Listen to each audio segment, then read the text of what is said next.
All right. So we're gonna tag team these screencasts with the discussions and the reading and the things like that we're doing in class. These will serve as kind of a supplement to walk you through what we're looking at. And what I've got pulled up is Bible software so that you guys can kind of see what I'm looking at in the text as we walk through this together. So this screencast is going to get to Jesus pretty quickly because that's going to be the focus of the time that we spend here, given that's kind of the focus, I think, anyway, the focus of the text of Revelation. But what I want to do first is just give you a little bit of a reminder. A day or two ago, we had this conversation about what exactly Revelation is. And so let's back up to the beginning a little bit and then walk our way in to the Jesus topic. Okay, so here we go. What is Revelation? So first, Revelation is a very interesting text because it presents to us as a handful of different literature thrown together. So first, in verse 4, we get this phrase here, John to the 7 churches that are in Asia. Grace and peace to you from him who is and was and is to come. This is an epistolatory greeting. Remember that letter format and structure we talked about with the letters of Paul and the Peter letters and the John letter, all of those letters that we looked at in the New Testament text. This, again, is formatted a bit like a letter, and it concludes at the tail end of chapter 22 with some stuff that looks quite a bit like a letter. And so what we're looking at here is a letter. In chapters 2 and 3, within the big letter that is the text of Revelation, we get a series of 7 little micro letters, which means two things. The text of Revelation is meant to be a letter to the churches, plural. So it's meant to go to sort of everybody. In that way, it's a circular. It's meant to be passed around and read aloud. And so the information to Ephesus and Smyrna and Pergamum and all these different churches is not meant to be exclusive to each of those churches. Everybody gets to see what the Spirit and what Jesus Christ says to each of those churches, right? And so it's a bit like being clued into God's private conversation to everybody. That said, even though it's a letter, the book also says that it's prophecy. This here begins to raise some question or concern. So we're looking at prophecy. Most of us, like we've talked about, immediately think of prediction as a kind of future forecasting thing, like the Greek word here seems to indicate. However, biblical prophecy isn't always exclusive to this sort of future forecasting. A lot of Bible prophecy, especially stuff we see in Isaiah and Jeremiah, and it includes that, but ultimately it's focused on this issue of God's perspective on what's happening. And that idea for us is going to become really critically important. And how we understand this concept of prophecy as we move through the book will really determine how it is we read it. So like we talked about, there's a bit of tension here. Is this a future forecast for events that will happen leading us up to the end of all things? Or is this prophecy more about the true nature of what is happening that also includes some of this future forecasting in bits and pieces and in places?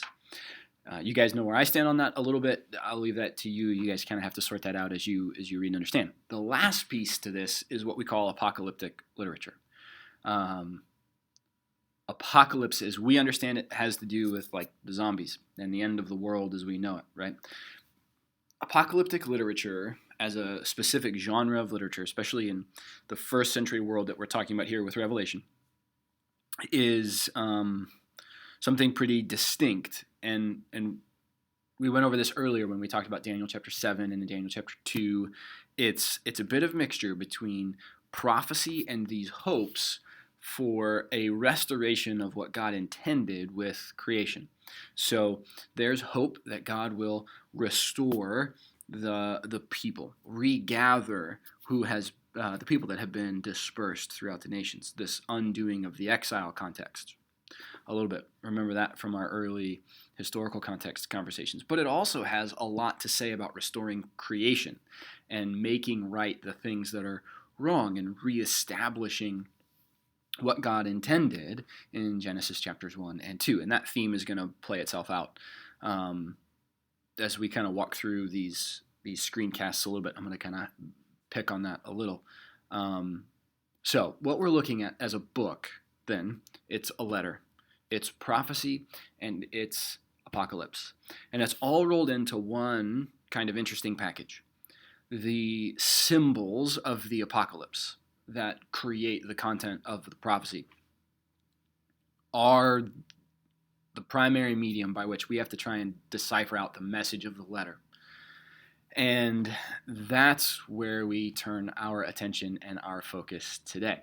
This book is ultimately the revelation of Jesus Christ that God gave to Jesus, the Father gave to the Son, in order to show his servants, specifically in this case, in order to show John what must soon take place. And so first, we're going to focus on this. This word revelation, apokalypsis in the Greek, is a disclosure. It's a little bit like the end of The Wizard of Oz, where Toto pulls back the curtain and all of a sudden you see the true nature of something. That's what we're talking about here. And so here, this disclosure, right? This manifestation of something, this revealing, this unmasking, unveiling. That's the focus of the text. It's the first line. It sets up the whole thing for us, and this is where we get the title of the book. But it's about Jesus. Perhaps that's what that of means. It belongs to Jesus. It's his. It's been given to him by God, right? So what we're looking at here is a little bit of an interesting thing. And we have to ask this question. Ultimately, the book, I believe, is about Jesus Christ. Comes to us through Jesus Christ and the Spirit that makes it known by sort of order of the Father. Trinitarian theology here at play. And so I'm going to have as a focus, because of what I understand the first verse here to be doing a little bit, I'm going to have as a focus what is being revealed to us about God, Father, Son, and Spirit. What is being revealed to us about Jesus, about the curtain being pulled back and us getting to see the truth of what's going on in sort of the Wizard of Oz image here. So the primary question for me is going to be twofold. What is the perspective that we get to see in the text of Revelation? Are we looking at the world from a human perspective? Are we looking at the world from a divine perspective? What's the frame of reference? And what is being disclosed to us? And why does any of that disclosure matter to us? This disclosure is going to be a very critical idea. Based on the way that this works, right? And I think this gets played out a little bit later for us in chapter 1, and we're going to look at that in a second. And then gets really played out for us in chapters 4 and 5, and that kind of shapes the rest of the text. That what is being disclosed and revealed to us is some truth or set of truths or realities that may not be visible to us in the here and the now, that are ultimately, eternally, and heavenly sort of true about Jesus Christ and about the people that belong to Jesus Christ. And this is going to come with two primary questions and two primary concerns. Number one, on the basis of Jesus and his people and what we understand is being revealed to us about those things, this is the hope of those who belong to Christ. And then as a secondary piece, this is the warning for those who are in opposition to that or do not seem to fit the descriptions and the disclosures we get about Jesus, about his people, about the kingdom. It's going to be a very important theme here in Revelation, like we've talked about. So ultimately, the book is about Jesus, what is being revealed to us about him, and how that shapes our understanding of Jesus and his people. Perspective-wise, there is a great deal of this vision, of this revelation given to John that is in heaven or from heaven's perspective.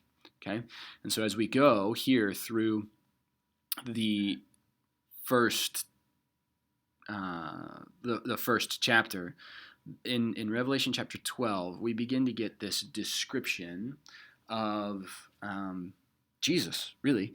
And it's this glorified one like the Son of Man, which should start ringing bells for us who have looked at very intently Daniel chapter 7.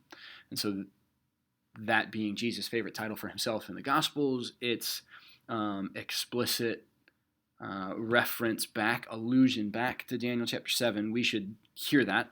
But this is definitely a glorified picture of Jesus Christ. And so here in chapter 1, we get this glimpse of what Jesus looks like in this glorified state. We get this picture of the grandeur and the greatness and the majesty that is the resurrected and ascended, glorified Jesus Christ. And so this is a heavenly outlook, it seems. This is not reality we can see here and now. This is a depiction of something as it truly is, and I think this is kind of the start for us. So here's Jesus, who appears to John at the beginning, and he's majestic, and he's glorious, and he's wonderful, and he's powerful. Just verse 15, his voice is like the roar of many waters. He has this commanding presence, and John's response in verse 17 is to fall at his feet. It's a very worship-driven kind of posture here. This is the reality of Jesus, right? And it's great, and it's majestic, and it's wonderful. But we're going to see as we walk through the book, there's a more consistent image of Jesus as depicted in the texts, the little micro images and visions as we get. There's a really consistent idea here, and we're going to get into that in chapters 4 and 5. So we're going to go over to Revelation chapter 4, and I'm going to kind of scroll through this relatively quickly. But like in chapter 1, John was in the Spirit on the Lord's day. So in 4 chapter 2, he's in the Spirit again, right? And this seems to be very prophet-like, right? Isaiah sees these visions and is transported by the Spirit. Ezekiel is going to say that a lot, right? The Spirit takes him and shows him all of these wonderful things, and it's this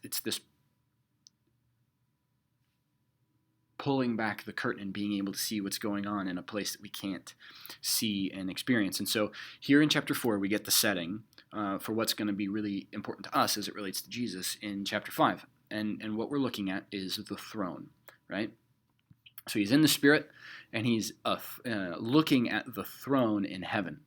And so now what we're talking about is what is going on. That's interesting. What is going on at the throne in heaven, and the one who is seated on the throne. Again, here are some shades of Daniel chapter 7 looking at us, right? When you see the Ancient of Days who rolls up onto the stage in Daniel chapter 7, he is seated on his throne in all of his grandeur and power and majesty. And then what happens in Daniel 7 is we are introduced to the Son of Man. Well, here in Revelation chapter 4, we get the throne, and we get God seated on the throne, and it's glorious. There are flashes of lightning and thunder, and there are these angelic creatures, and there are elders, and they're all falling before him, singing his praises and worshiping him and giving him glory and honor.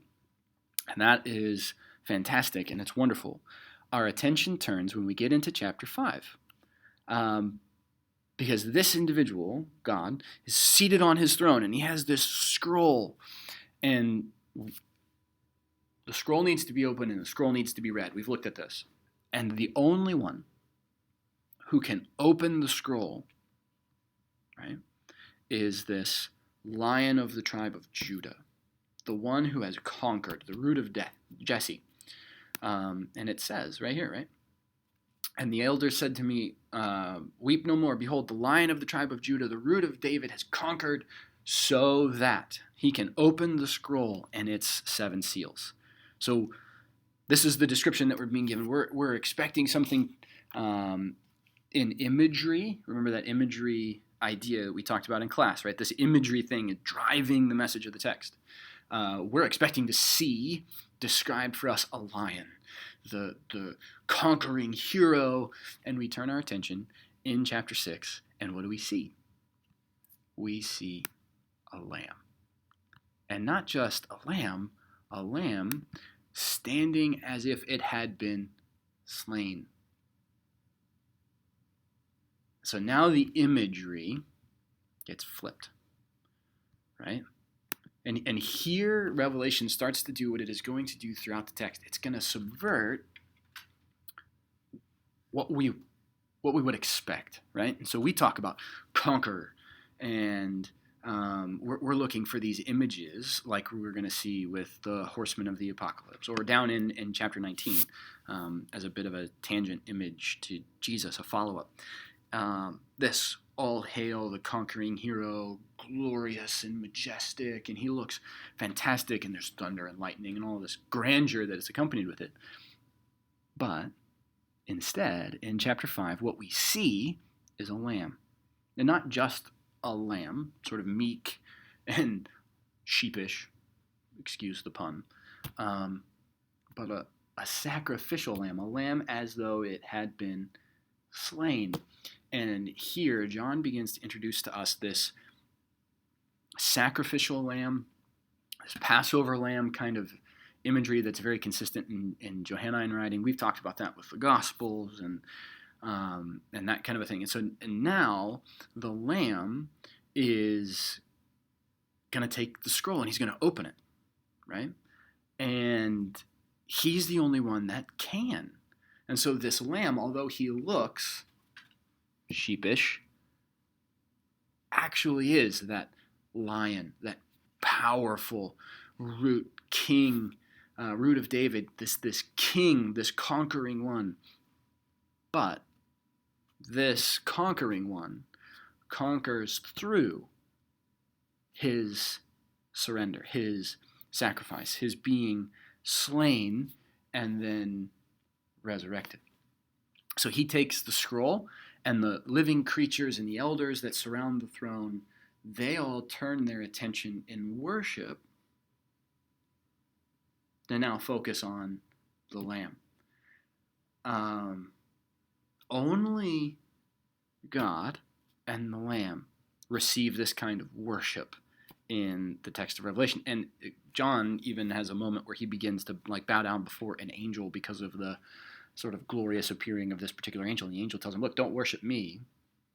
That's reserved for God. And so the fact that these heavenly creatures and these elders now turn their focus and attention in worship, and they sing a new song of worship for the Lamb, says something.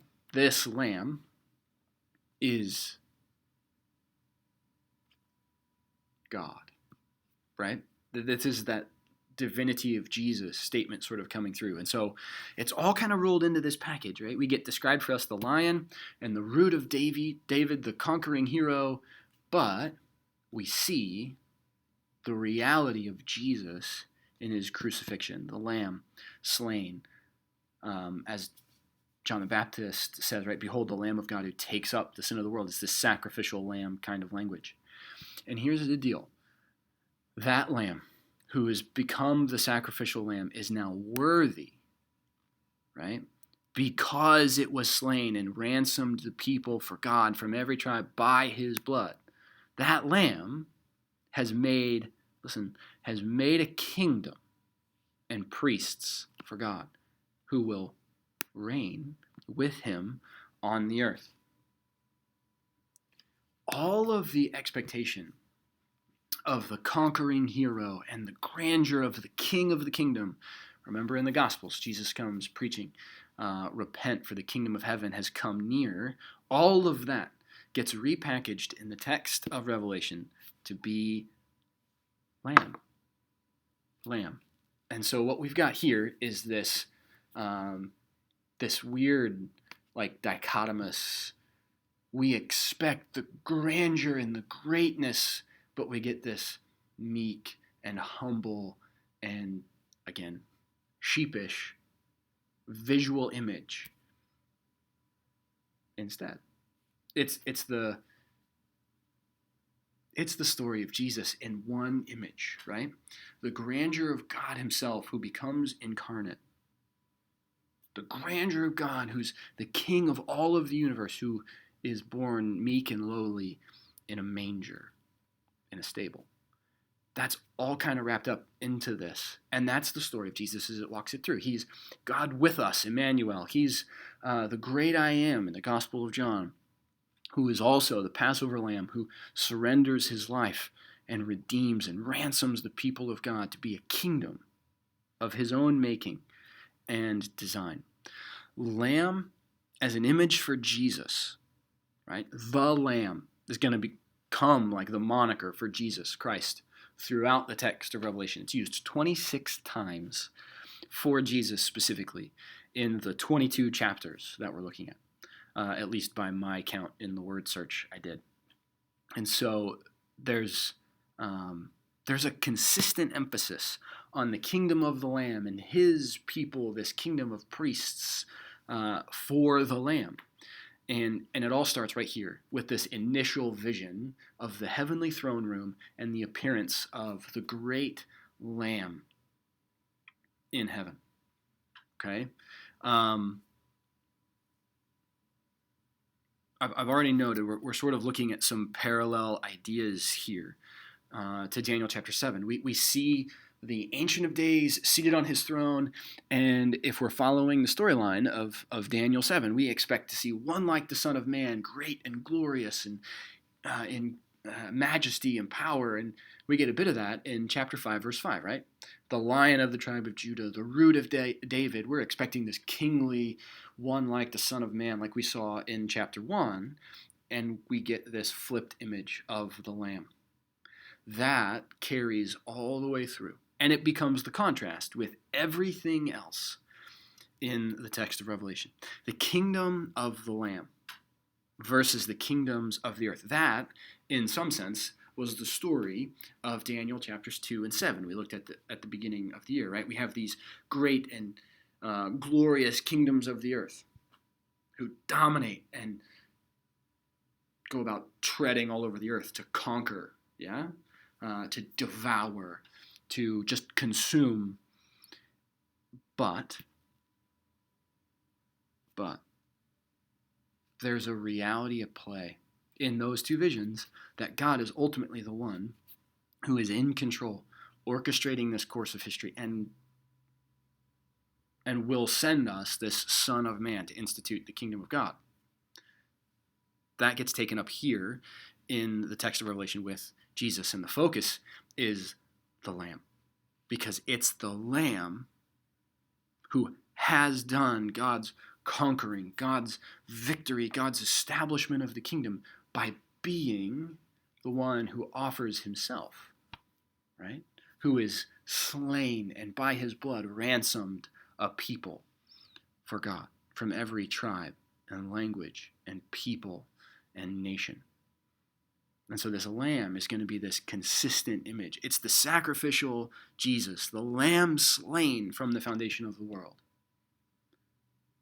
that is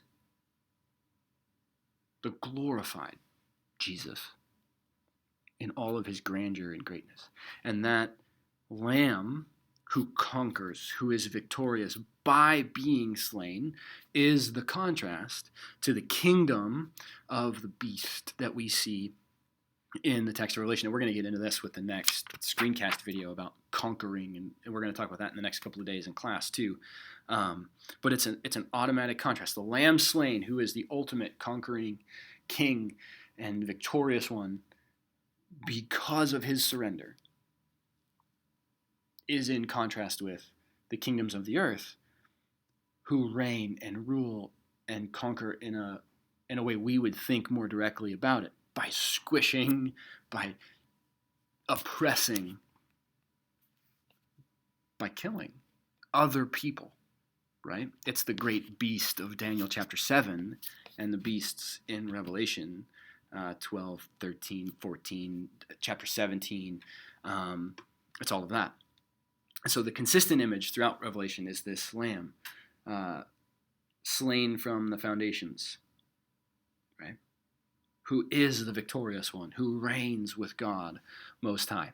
And so that's our first sort of blush at this. There are two other little notes on sort of references for Jesus in the text of Revelation. Excuse me. The first of those is in 19. First, not in order necessarily, but the first, as I'm going to deal with it, is in Revelation 19. Heaven is opened, and there's a white horse, and the one who is seated on it is called Faithful and True, and in righteousness he judges and makes war. This seems to be another pulling back. We're going to step aside from that lamb image for a second, and we're going to show Jesus in the true glory and splendor of his majesty and his reign and his power and his might. And so for a brief moment here in Revelation 19, we step aside from the image of the Lamb, and John says, look, here's the greatness of our King, right? And he's the one who is faithful and true. He judges and makes war against the kingdom that stands in opposition. Remember, chapter 19 is right on the heels of chapter 17 and 18, talking about the great Babylon who oppresses the kingdoms of the world and will fall, right? And then verse 15, okay? Very messianic, very Jesus-oriented, in sort of biblical imagery and theology, right? From his mouth comes a sharp sword. We saw that at the beginning, right? The two-edged sword that comes from his mouth, which will strike down the nations, and he will rule them with a rod of iron. There's our messianic hope and expectation of rulership. Comes out of Psalm chapter 2, verse 9. And he's going to tread out the winepress of the fury of the wrath of God. Whoa, hold on. But this one, in this great grandeur of his might and majesty, when it comes time, this is Jesus, the cosmic King of the universe, with God Almighty the Father and the Spirit, who will be King of kings and Lord of lords. It's not, this is that pulling back for a second. It's not Rome. It's not any other kingdom or any other political entity or any kind of power. This is the reality of the rulership of God. And so John gives us this glimpse here in 19, 11 through 16, where we pull aside from the image of the Lamb for a second and we look at a more direct, hey, look, this is our God, our King, our Messiah. Okay? So, the Lamb, surrendered, sacrificial, slain from the foundations of the world, who is glorious in his own right, but the image we get of that is this sheepish creature, this meek, humble, lowly, is really, truly, when it comes down to it, the King of kings and the Lord of lords and the mighty one here in chapter 19, 11 through 16. There's yet one more image that we need to pay attention to when we want to talk about Jesus in the text of Revelation. Okay, again, the consistent one is the Lamb. This last one comes out of chapter 12. And it's not clear, but the majority of people look at what's going on here in chapter 12 as Jesus, as a bit of a different glimpse in the middle of all of this Lamb, like 19 was. Most people take this as another little glimpse at who Jesus really is. And so we get this sign in heaven. There's a woman who is pregnant and she's about to give birth, and a great red dragon who seeks to devour the child, right? That's here in verse 4. Yeah? So he is looking to devour, to eat up, to destroy, literally, right? The child being born to this woman. And so there are a couple of questions here. Who is the woman and who is the child? We're told in verse 5, right? She's to give birth to a male child who is to rule all the nations with a rod of iron. Well, we see that in 19, and that for us in 19 is a glimpse of Jesus. Psalm chapter 2, verse 9, it's a messianic image. We apply that to Jesus like automatically. That's our default. And it's really sort of that there. And then catching up to be with God at his throne in the last half of verse 5 there, that most people say, hey, look, this is Jesus. And that's the most popular interpretation. We're going to play with that a little here, and especially as we get into the conquering and the ruling stuff in our next screencast, we're going to play with that even more. However, there's a bit of question mark because, for you, there's a bit of question mark, and for me, there's a bit of question mark because what I see here may not necessarily be Jesus as explicitly as we think. And so here's the idea. And I'm going to walk you through the what's the word I want? I'm going to walk you through the two main ideas here with Revelation 12, and we'll tease these out, like I said, later. But here's the deal. Most popularly, the child born here in chapter 12 is Jesus. And it is either a reference to his actual birth story, which means the woman would be Mary, perhaps, or with the 12 stars and all of that, it's perhaps Israel, or like that faithful remnant of Israel that comes and stays faithful and true to Yahweh, like we saw in our Old Testament, First Testament prophecies about the remnant who will be faithful and be restored and all of that language. And so there's two options there with the woman. She's perhaps the faithful remnant, this Israel image, or it's Mary. Another one, because of the woman in 17, who's a city, that's told to us directly, she could be a city, which would mean she's more of that remnant language, but very specifically applied to something like Zion, which actually fits really well with, and that's my understanding of the woman here, by the way. This is sort of a perspective on the city of God, the Zion image from our Old Testament prophets, that is God's ultimate intention for living with and being with his people, this grand city of glory that is a kind of perfected reality where God lives with his people like he's always wanted. And so then from that Zion image of the woman, who's the contrast to the woman in 17, we get a child. Well, first option and the most popular option is that child is Jesus, who will rule as the Messiah King, right? And so then this child here in 12 is another quick deviation, but glimpse at the truth of the Jesus narrative, which means the birth here in verse 5, right? She gave birth to a male child who is to rule the nations with a rod of iron. Could be one of a couple of things. And we're going to do a little bit of reading and looking, and we already have, right? We're going to do a little bit more of that, trying to play out, well, what is this birth in reference to?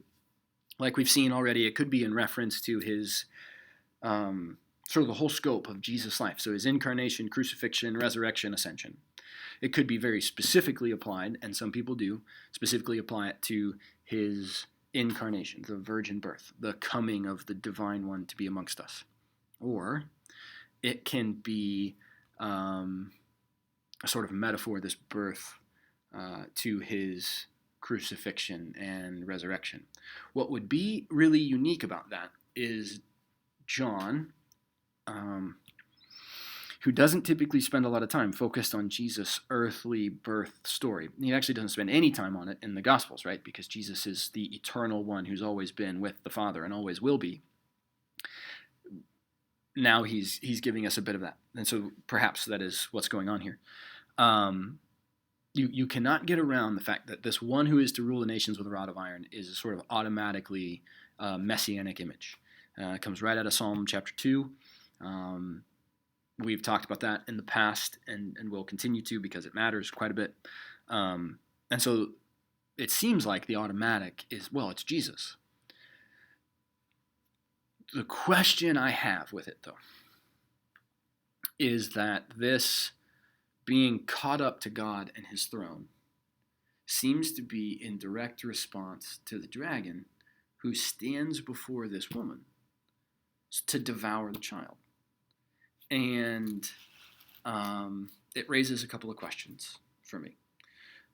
Well, one primary question. If the child here is Jesus, with all of the grandeur and the majesty and the gloriousness and the truth of his going to conquer stuff in the text of Revelation, why does Jesus need protecting from this dragon?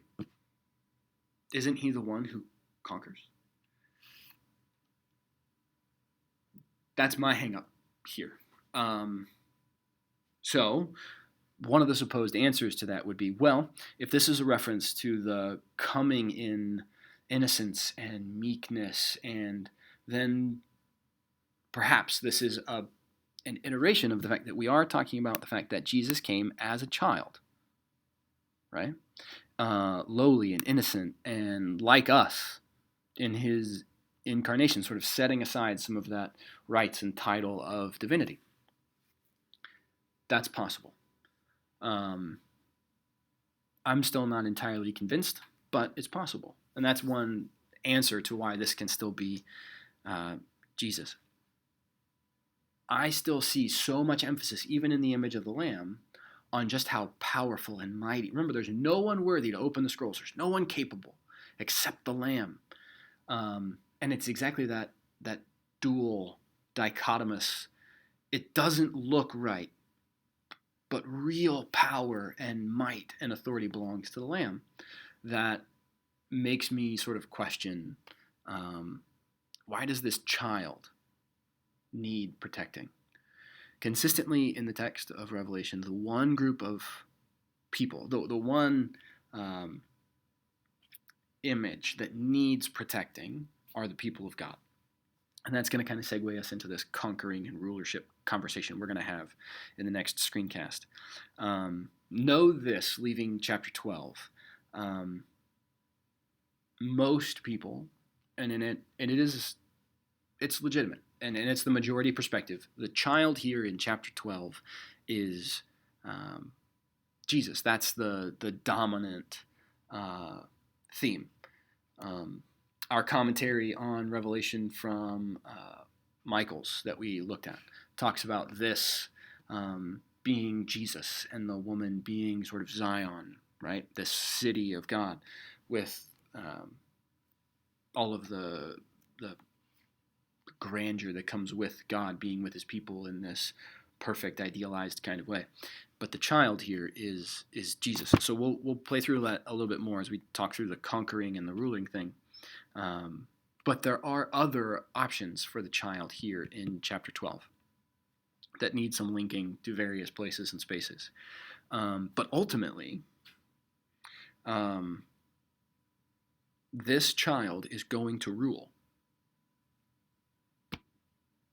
Ultimately, this child is going to rule. And so that's its design, right? She gave birth to a male child who is to rule. That's the purpose of this child. So the focus here, if it's Jesus, is on the fact that while he came like us, he's still worthy to be, as we saw in 19, King of Kings and Lord of Lords and all of that. If it's not, then we have to do a bit of understanding about, well, who exactly is this and why are they able to rule and reign? And so we're going to play with that a little bit with this idea of conquering and rulership that we get in the next screencast. So that's what's next. Let's do a bit of recap and just kind of make sure we're all on the same page. So number one, Revelation is a disclosure of the true nature of something. And the perspective that we get seems to be focused on the reality as it exists in heaven or in these heavenly spaces. And so it's less about, well, I shouldn't say it that way. It's focused less on the immediate and the descriptions of the immediate context that John is living in, this oppression under Roman rule, which we've talked about in class. What Revelation is focused on is here's the true nature of what's going on. Here's really who's in charge. Here's really who's in command. And the primary figure for that in the text of Revelation is the Lamb as a king of a kingdom that is in opposition to the kingdom of the earth, the kingdom of Rome, Revelation 17 and 18, right? This Babylon the Great, who's corrupt and oppressive and all of that. And so the image doesn't make sense with the reality. And I think that's part of the point in Revelation. Remember, what we're looking at starts being described to us as the Lion of the tribe of Judah and the Root of David, who has conquered, and he can open the scroll. But what we see is not this lion and this kingly image of David. What we see is a lamb. John saw a lamb. And so we're pulling the curtain back. Jesus, the sacrificial lamb, is the Lion of the tribe of Judah and the conquering king because of his surrender, right? Worthy are you to take the scroll and open its seals, for you were slain, and by your blood you ransomed the people for God. This is the image that Revelation focuses on and spends it's the bulk of its time with when it wants to talk about Jesus. The backstory in that lamb image is all of this kingly glory and grandeur, but the way that it looks doesn't make any sense, right? And so it's about, don't judge the book by its cover. It's about this reminder that while Jesus is the lamb who was slain, the sacrificial Passover lamb, slain on our behalf, he has still been raised and is glorious and great, is awesome and mighty and powerful. That glimpse in 19. Okay? Perhaps the glimpse in 12 of the innocent child who is really the reigning king of heaven. Perhaps, if that's your take on 12. We'll talk through that take on 12 along with a little bit of my take on 12 in the next video. What's being revealed to us? That's the question we need to continually ask ourselves as we look at the text of Revelation.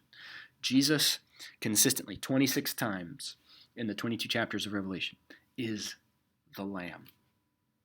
Okay? And that's our primary image. And we can spend more time with that in class discussion. So, until next time,